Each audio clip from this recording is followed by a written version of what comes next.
They say that the job of the United States military is to kill people and break things. Well, from my first day in the military, it almost killed me.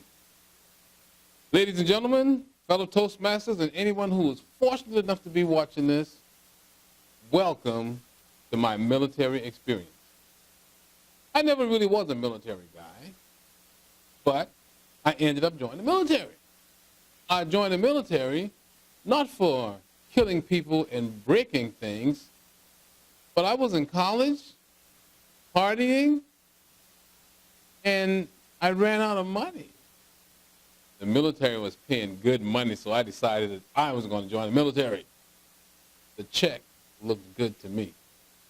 So picture me, young 21-year-old in Texas, cruising around with my big afro, drinking Boone Farm apple wine as often as I could, rolling a joint here and there, chasing the girls, just really ready for the military, right? So I decided, you know what, it's time. So it was July 26, 1973, when I boarded the bus to leave Charleston, South Carolina to go to San Antone, where, Lord, it was hot. San Antone was so hot that the military used to use flags to tell you when it was too hot to train. And when it was a red flag, that means it was cooking. Well, this day I went there, it was a yellow flag. So it was pretty darn hot, right? So we ride in the bus, we get to the base, and the barracks, well, they weren't tents like you think they were. They were really nice-looking barracks. Looked like dormitory from the college I had just left. Except the air conditioning was broken. So the building is built for air conditioning, but the air conditioning is broken. They got a parking lot underneath the building. Imagine this. You got this huge building and a parking lot underneath the building. No cars parked there, but all these fresh new troops. These guys that just about to become United States Air Force folks, right?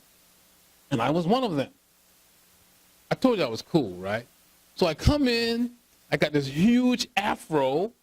So, and I know they're going to cut off all the hair, but picture me, I got on this huge afro, I got on some sandals, some shorts, and there I have this hat.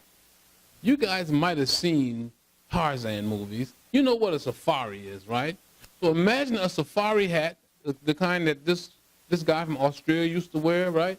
So I'm wearing this safari hat, but I got the gut pulled out of it because my afro is so big, right? And the hat's sitting on my head. And since I was stylish, I had to spray paint it. It was black and red, right? So I'm there, and my belongings is in a brown paper bag. So we're all standing there, and they got into it right away, Jack. Those guys, they were all over you. 10 hut, right? 10 hut, you know.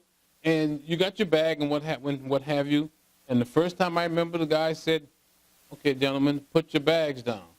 So we put our bag down. I had a brown paper bag. Didn't even have a suitcase, right? So I put the bag down, and before I could even get the bag down, he goes, pick them up. So I picked the bag back up. He goes, okay, put them down. So I put them up, pick them up. And so we did this a few times, right? Well, my hat wasn't held in place by the normal guts. So my hat fell off. But by now, they had me so afraid. I'm a scaredy cat from way back. And I was a boy. I was scared of everything. They just put me in the closet. I'd cry behind that. So my hat's falling down, and they never said, put it down again. So my hat's on the ground. I'm scared stiff. I'm not bending down to pick my hat up because I'm afraid to move. So now turn left, march towards the building, up so we're going towards the gate, and we go upstairs.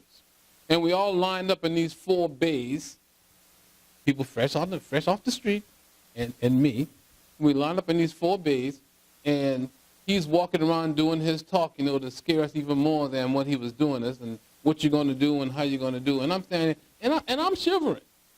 And as I told you, killing people and breaking things wasn't my idea of a good time.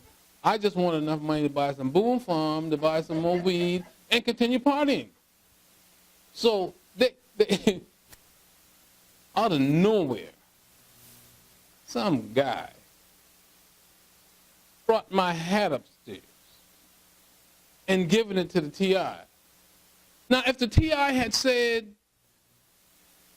well, whose hat is this? Someone left their hat.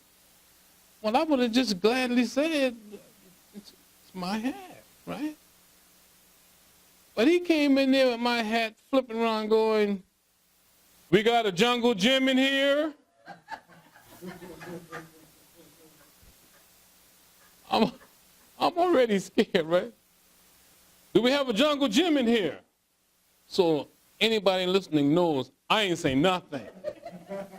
Now, I told you I had this big afro, and my afro is shaped like the hat. So everybody's looking around wondering whose hat it was. Well, they wasn't really wondering. They saw it was my hat, right? So the TI goes, oh, it's nobody's hat, huh? He goes, all right. In place, double time. So everybody started running. And he did that for a couple minutes. Now, I'm sure this wasn't part of his orientation that he did to people. He's just an opportunist, right? He saw an opportunity to have some fun. So he said, anybody know whose hat it is yet? I'm still not saying nothing, right? Okay, in place, double time. And everybody else in the whole fight, you know, these guys, we was traveling all day, and I was determined that he wasn't going to make a fool out of me, right? Then he starts having us do push-ups. And I ain't push-ups. Come on, be reasonable, right? And he worked us, and the air conditioning in the place is broken, so it's cooking in there. It's hot.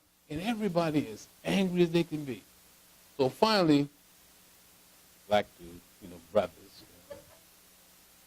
he brings the hat, and he sits the hat on my bed, and the TI looks at me and says, son, is that your hat? I said, no, sir. To make a long story short, eventually I fessed up it was my hat, and well, I didn't say it was my hat. I said, well, sir, it's my brother's hat. And I'm the one that brought it to Lackland. And the TI says, oh, I'm sorry. Next time, I'll see if I can be just a little bit more specific in my question.